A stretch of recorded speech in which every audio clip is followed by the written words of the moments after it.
बिस्मिल्लाहिर्रहमानिर्रहीम। अस्सलाम वालेकुम नाज़रीन।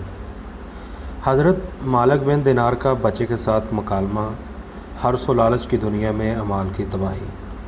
हज़रत मालिक बिन दिनार रहमतुल्लाह अलैह ने फरमाया कि मैं एक बच्चे के पास गुज़रा तो बच्चा मिट्टी के साथ खेल रहा था और इस दौरान कभी वो हंसना शुरू कर देता और कभी रोने लग जाता। मैंने इरादा किया कि इसे सलाम दुआ करूं तो मेरे नफ्स ने मुझे मना कर दिया। तो मैंने कहा, ए नफ्स, नबी करीम सल्लल्लाहु अलैहि वसल्लम बच्चों और बड़ों को सलाम किया करते थे, मुझे भी हजूर अकरम सल्लल्लाहु अलैहि वसल्लम की तालीमात पर अमल करते हुए सलाम में पहल करनी चाहिए। मैंने सलाम किया तो उसने वालेकुम अस्सलाम व रहमतुल्लाह से जवाब दिया। हज़रत मालिक बिन दिनार रहमतुल्लाह अलैह फरमाते हैं कि मैंने पूछा कि तुमने मुझे कैसे पहचाना। इस बच्चे ने कहा, आलम मलकूत में मेरी रूह ने आपकी रूह से मुलाकात की थी तो इसने मुझे पहचान करवाई जो ज़िंदा है और इसे कभी मौत नहीं आएगी। आगे मज़ीद बढ़ते हुए हज़रत मालिक बिन दिनार रहमतुल्लाह अलैह ने बच्चे से सवाल किया कि नफ्स और अक़ल में क्या फ़र्क है।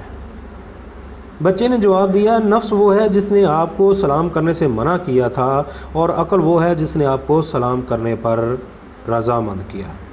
मट्टी वाली बात अभी भी मेरे जहन में थी, वो क्या मुअम्मा था। हज़रत मालिक बिन दिनार रहमतुल्लाह अलैह ने फिर पूछा कि वो मट्टी से क्यों खेल रहा था और रोने और हंसने की वजह क्या थी। तो उस बच्चे ने जवाब दिया, जब मुझे अपने रब का अज़ाब याद आता था तो मैं रोने लगता और जब मुझे इसकी रहमत याद आती है तो मैं हंसने लग जाता हूँ। और मट्टी से मैं इसलिए खेल रहा हूँ कि मैंने इसी मट्टी से पैदा हुआ और इसी में वापस जाना है। फ़रते जज्बात में आकर हज़रत मालिक बिन दिनार रहमतुल्लाह अलैह ने बच्चे से कहा कि ऐ मेरे बच्चे, तुम्हारे नामा अमाल में तो कोई भी गुनाह नहीं जिसकी वजह से तुम रो। इस बच्चे ने क्या खूब जवाब दिया, शायद कि मेरी ये बात तेरे दिल में उतर जाए कि मेरी वालदा बड़ी लकड़ियों को हमेशा छोटी लकड़ियों के ज़रिए ही जलाती है। आसान लफ्ज़ों में इस पूरे मामले को समझने की कोशिश करते हैं कि एक गांव में एक गरीब मज़दूर रहता था। वो अपनी मेहनत मजदूरी करता, ना ही उसके बीवी बच्चे और ना ही कोई घर बार था। एक तकिया और चादर इसकी कुल जायदाद थी, लेकिन इसके गांव के लोग बहुत हरीस और लालची थे। बड़े बड़े आलीशान घरों में नवाबों की ठाठ बाट की तरह रहते थे, लेकिन एक दिन सैलाब आया और पूरी बस्ती में तबाही मचा दी। सबको अपनी अपनी फ़िक्र पड़ी थी, कोई जेवर कपड़े जूते खाना और कोई माल मवेशी दुनियादारी को इकट्ठा कर रहे थे। और ये गरीब ऊंची ढलवान पर तकिया लगाए बैठा सबको देख रहा था। शायद वो मुतमिन था कि इसके पास ऐसी कोई भी चीज़ नहीं थी जिस पर वो पेशमान हो। इस दिन वो सबसे अमीर आदमी था और खुश भी इस कदर था कि अपने आप को करोड़ों बार एहसानमंद और शुक्रगुजार बनाए बैठा था। नाज़रीन, लालच और हवस ने हमारे अंदर इस कदर पंजे गाड़ रखे हैं कि हम ऐसी बातों पर कान नहीं धरते। हालांकि यही एक मुसलमान का तकाज़ा है कि वो अपने गरीब भाइयों का साथ दे, मिल बांट कर खाएं।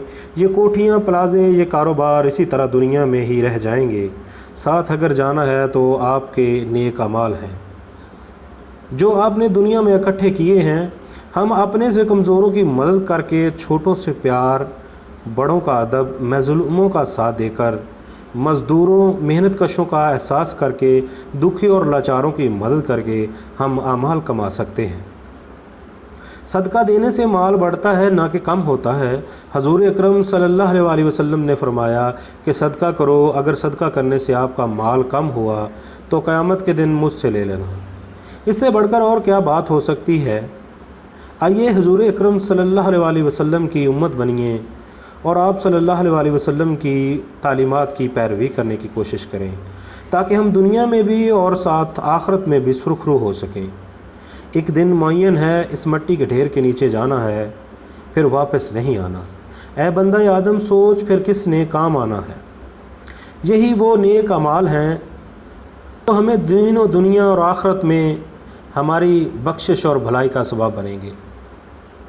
मालिक बिन दिनार ने जो बच्चे से मुकालमा किया, ये सुनकर मैं बहुत मुतासर हुआ और मुझे आज समझ आई कि हम अगर छोटी छोटी गलतियाँ, कोताहियाँ करते हैं तो ये आहिस्ता आहिस्ता एक बड़े समंदर की मानद तैयार कर लेती हैं। यकीनन हमें इन छोटी छोटी बुराइयों से, چھوٹی چھوٹی غلطیوں سے بھی بچنا ہے، تاکہ یہ چھوٹی چھوٹی غلطیاں کہیں اتنی بڑی نہ ہو جائیں کہ ہم دنیا اور آخرت دونوں جہاں میں رسوا ہو جائیں۔ اللہ رب العزت سے ہماری دعا ہے کہ آپ سب کو اور تمام عالم اسلام کو اور ہمیں نیک اعمال کرنے اور دوسروں کے دکھ درد بانٹنے کی توفیق عطا فرمائے، اور ایک اچھا مسلمان اور با کردار انسان بننے کی توفیق عطا فرمائے۔ ناظرین، آپ کو ہماری یہ کاوش کیسی لگی؟ اپنی رائے کا اظہار ضرور کریں۔ بہت بہت شکریہ۔ اللہ حافظ۔